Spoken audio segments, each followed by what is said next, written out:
আল্লাহ বলতেছে ওয়াবিল ওয়ালিদাইনি ইহসানা, পিতা মাতার সাথে সৎ আচরণ করো, পিতা মাতার সাথে সৎ আচরণ করো। আপনি কি মনে করছেন আমরা আমাদের লাইফ স্টাইল আমরা সাজাই, আমরা মনে করি আমাদের মা আর আমাদের বাবার কোনো ভূমিকা নাই? আপনার এই জিন্দেগি সাজাইতে, আপনাকে ভার্সিটিতে পড়াইতে, সারা জিন্দেগি আপনার বাবা রিক্সা চালাইতে, শুধুমাত্র সন্তানের পরিচয় দিবে যে আমার ছেলে বড় ম্যাজিস্ট্রেট। আপনি ভুলে গেছেন,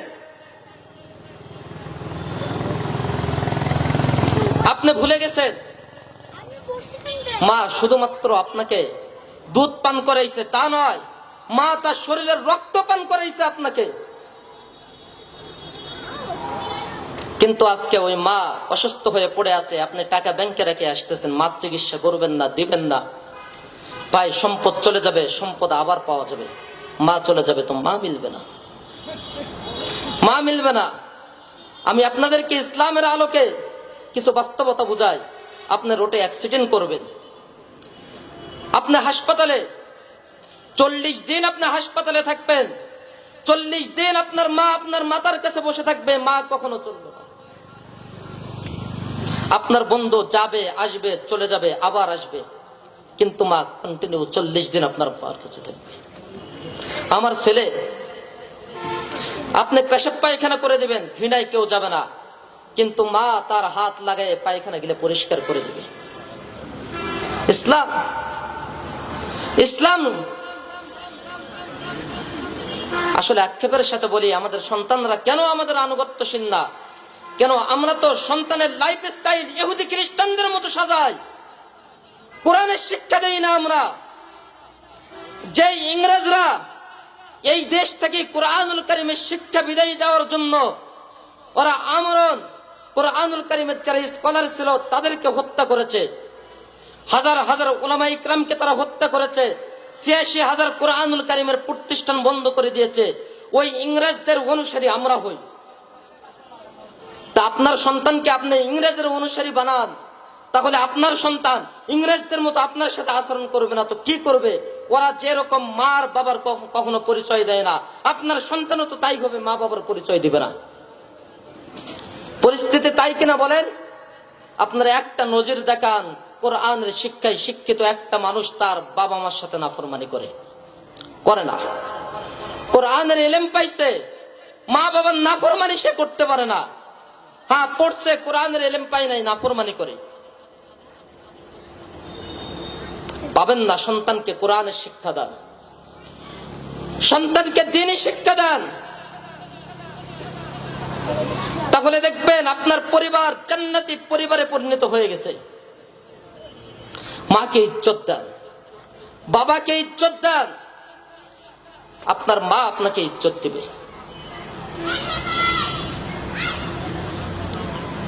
আপনার সন্তান আপনাকে ইজ্জত করবে। আপনি দেখেন, আপনি ভাবতেছেন আজকে আপনি একটা বড় কোম্পানির অফিসার, বাবা ভ্যান চালায়, বাবার হাড্ডি গিলে শুকাই গেছে, যেন ক্যালসিয়াম নাই, চামড়া হাড়ের সাথে লেগে গেছে। আরে ভাই, আপনার লাইফ সেটেল করতে যায় আপনার বাবা তার শরীরের গোস্ত গিলেকে শুকাই দিয়ে চামড়াকে হাড়ের সাথে লাগাই দিছে, শুধু আপনার লাইফ সেটেল করতে। ইসলাম কেন বলেছে যে তুমি তোমার তামাম জিন্দেগি যদি ব্যয় করে দাও বাবা মার খিদমতে, তাহলে তুমি পারবে না বাবা মার ঋণ পরিশোধ করতে? কেন বলছে ইসলাম? কেন বলছে? আপনি হয়তো বা ভাবছেন আমার বাবা আমার জন্য কি করেছে, আমার বাবা তো আমাকে পান্তা ভাত খাওয়াইছে, আমি তো এখন গোস্ত ভাত খাওয়াই, কেন পারবো না ঋণ পরিশোধ করতে? এক নওজোয়ান যুবক তার বাবাকে বলছে যে বাবা আমি তোমার ঋণ পরিশোধ করে দেব, তুমি বলো কি খাইতে চাও? বাবা বলে আমি আপেল খেতে চাই। ঋণ পরিশোধ করবা? অনেক কিলো আপেল নিয়ে আসছে বাজার থেকে, বাবা খাও। বলে না বাবা আমি এখানে খাবো না, আমি পাহাড়ের উপরে খাবো। চলো পাহাড়ের উপরে। পাহাড়ের উপরে উঠছে, আপেল দেয় বাবাকে, বাবা ফিক্কা মারি ফেলাই দেয়, ফেলাই দিয়ে বলে যে বাবা তুলে এনে দাও। আবার ছেলে পাহাড়ের নিচ থেকে তুলে এনে দেয়, আবার ফেলাই দেয় যে বাবা আপেল গিলে তুলে এনে দাও। তৃতীয়বার বলে আব্বা আপনি কি ফাজলামি শুরু করছেন? বাবা বলে যে তুই যখন ছোট ছিলি তখন তুই কতবার একটা জিনিসকে ফেলাই দিছিলি, আমি বারবার তুলে দিছিলাম, কোনোদিন বিরক্ত হই নাই। এইটাই বাবা, তার সাথে আপনি বেয়াদবি করছেন।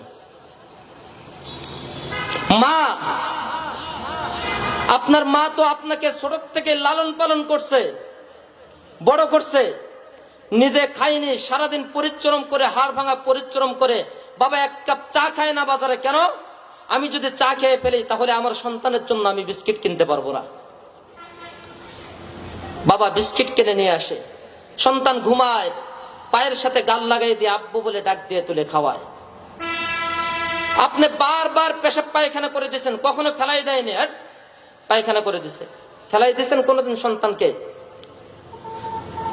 আমরা যদি আমাদের সন্তানের গায়ে যদি পেশাব করে দেই, রাখবে আমাদেরকে বাড়িতে? কেন রাখবে না বলেন? দোষটা আপনার সন্তানের না, আপনি আপনার সন্তানকে ইসলাম শিক্ষা দেন নাই। দুর্ভাগা আপনি। কেন? আপনি তো শিক্ষা দিয়েছেন ইংরেজদের শিক্ষা, আর ইংরেজদের পরিচয় হচ্ছে, তাদের হচ্ছে মা বাবার পরিচয় নেই। আছে পরিচয়? বলেন দেখেন, ইংরেজরা বাবার নামে রেজিস্ট্রেশন করে, মার নামে করে। ওদের শিক্ষা কি? বাবা মা বিরুদ্ধ হয়ে গেলে আমরা অনেক কলকারখানা ব্যবসা বাণিজ্য নিয়ে ব্যস্ত, তাদেরকে বৃদ্ধাশ্রমে রেখে আসো। আপনারা মুসলমান, আপনারাও বৃদ্ধাশ্রম শুরু করে দিয়েছেন, করেন নাই? মডেল গ্রহণ করবেন ইহুদি খ্রিস্টানের, আর চলে যাবেন জান্নাতে, না যাওয়া যাবে না। এই কারণেই তো আমি আপনাদেরকে বলেছি আমরা সূরাতান মুসলমান, হাকিকাতান আমরা ইহুদি খ্রিস্টান। আমরা সূরাতান মুসলমান, প্রত্যেকটা আমার খাওয়াটা ইহুদির মতো, আমার বলাটা খ্রিস্টানের মতো, আমার চলাটা মুশরিকদের মতো। তাহলে ইসলাম তো আমরা নষ্ট করে দিয়েছি। ইসলাম আমি আমার ভিতরে ফিট করি নাই। আজকে দেখেন লক্ষ টাকা ব্যয় করে ইসলামী সম্মেলন করা হচ্ছে, কিন্তু ইসলামী সম্মেলনের আয়োজন হয় কেন? মাকসাদ হেদায়েত না। এই কারণেই দেখবেন হাজার হাজার ইসলামী আলোচনা হচ্ছে, কিন্তু আমরা মুসলমান, আমরা হেদায়েত পাচ্ছি না। হেদায়েত এটা আল্লাহর নূর, এটা টাকা দিয়ে পাওয়া যায় না, এটা সম্পদ থাকলে পাওয়া যায় না, এটা টাকা ব্যয় করেও পাওয়া যায় না। হেদায়েত এটা আল্লাহ থেকে চেয়ে নিতে হয়। আর হেদায়েত চাওয়ার জন্য স্বচ্ছ একটা অন্তর লাগে। আপনার সাথে যে এই দুনিয়াতে আপনাকে লালন পালন করার জন্য যে মুহাব্বতটা বাবা মার অন্তরের ভিতরে জুড়াই দিয়েছেন, উনি কেউ না, উনি হলেন স্বয়ং আল্লাহ। উনি স্বয়ং আল্লাহ। উনি আপনার মুহাব্বত যদি বাবা মার সাথে জুড়াই না দিত, তাহলে কোন বাবা তার জিন্দেগির উপার্জিত সম্পদ আপনাকে খাওয়াইতো না। আপনি কেঁদে দেন, কেউ বুঝে না আপনি কেন কান্দেন। মা কিন্তু ঠিকই বুঝে যে আমার সন্তানকে খিদা লাগছে, এই জন্য কান্দে। মা দুধ খাওয়ানোর জন্য দৌড় দিয়ে চলে আসে। কেন? এই যে একটা মার সাথে একটা সম্পর্ক কে জোড়াই দিল বলেন? আল্লাহ।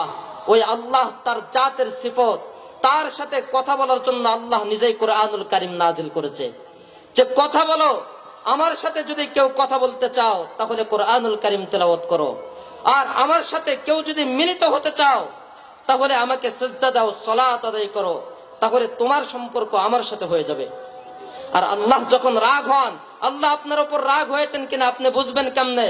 আল্লাহ যখন আপনার উপরে রাগ হন, আল্লাহ আপনার খাবার ছিনিয়ে নেন না, আল্লাহ সিজদা করার তৌফিক দেন না। আল্লাহ যার উপরে রাগ হন, আল্লাহ তাকে সিজদা করার তৌফিক দেন না। যে ব্যক্তি, আপনি যদি কখনো নামাজ আদায় করতে না পারেন, সালাত আদায় করতে না পারেন, তাহলে আপনি বুঝবেন যে আল্লাহ আমার উপরে বেজার হয়ে গেছে।